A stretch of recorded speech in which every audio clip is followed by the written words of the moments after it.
Here's a couple of tips for your machine embroidery. This is a placemat, and you notice it's a little wrinkled, and I left it that way so that you would see that you need to make sure that you iron press this before you start your embroidery. You don't want to embroider with the wrinkles because then the wrinkles are embroidered in. I would use best press or spray starch, spray it, iron it until it's dry. Don't iron it and then it's still damp and turn it over or use it. Iron it until it's dry, turn it over, spray again, iron again until it's dry. The same with the towel. Make sure you've got the bottom of the towel here. Generally on a towel, a lot of kitchen towels, you'll have this little hanger. It's on the back, so you want to make sure that that is at the top. Always place your towel down on your table when you're getting ready to hoop so that that top is up away from you and the bottom of the towel is towards you. Picking a design. I have a design here from Designs by Juju. It's called Vintage Sketch Herbs 1, and this particular one is Time. Comes in 2 sizes. Here's the second size. So that you can see about, I printed out the templates so I could see about the size that it will come out. This is an exact size.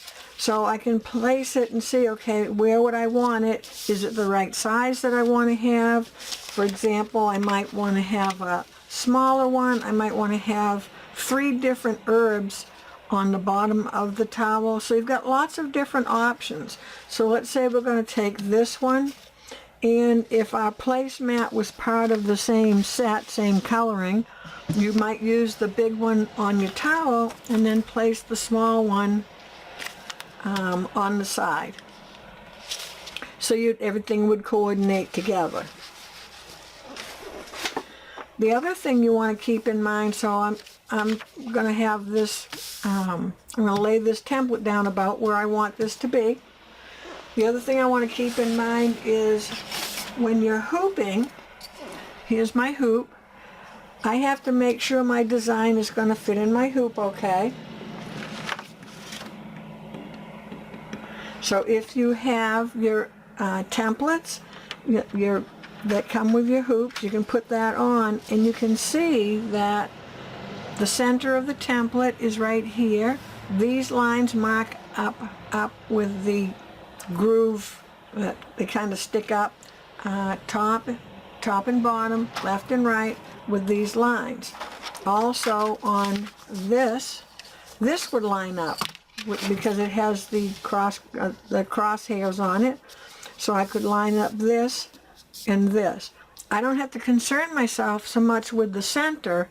If I'm lined up here on left and right and top and bottom, my center would be good. Sometimes it's helpful for people to take their design, I'm going to do this on the little one, so I have the little one, and tape it onto the template. And we want to make sure that I line up the lines left and right. See if you can see that. Left and right. There's a center hole right here. So if I have everything lined up, let me just get it lined up. My tape's sticking here. Get it lined up.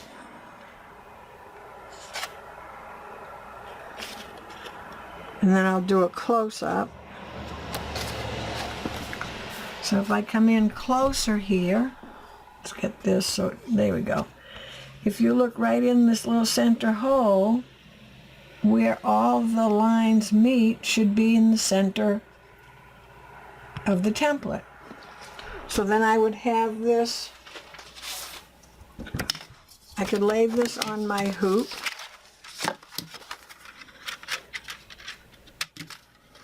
And I can hoop with this template on the top so I can see, so if I wanted it at a certain place, I could leave that right on and it would show me how it would look in that spot. And as soon as I have it hooped, I would just take this part away and get ready to start. The other thing I want to mention is if you look at this design, you'll notice that the center of the design is here. But if you look to your eye is going to look at this piece with this stem coming up the center. So the center of the design doesn't necessarily mean that it's going to be centered to your eye.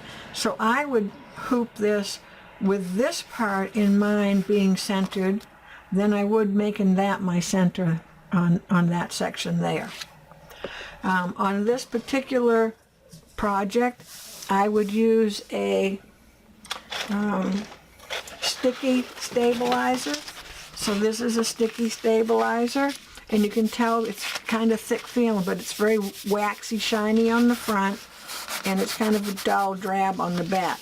This is the part that you're going to hoop and hoop facing up, because we're going to tear this away and peel it away, and it'll be the stickiness of it facing up so you can put your towel right on it. So the other recommendation I have is when you're hooping, let me see if I can go back a little ways. You notice I have more stabilizer back here. I'm not going to cut this off to fit in this hoop. I'm going to leave this piece long. This happened to come off of, I believe it was a 20-inch roll.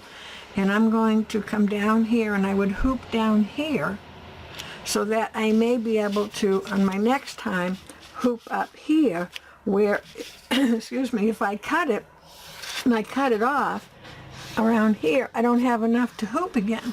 So don't cut everything to the size of your hoop.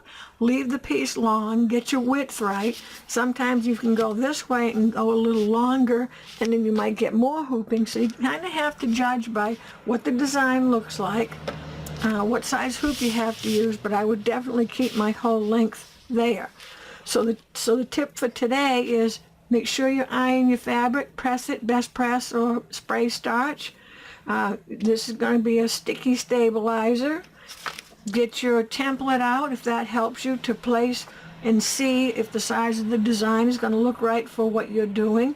Make sure that you have your loop up at the top for your tape for your towel, so you don't have it down the bottom, because this is where someone could hang it. And keep in mind, your stitch area is going to be where the grid is, not up the size of your hoop. So keep those things in mind when you first start out, and that will help you a lot.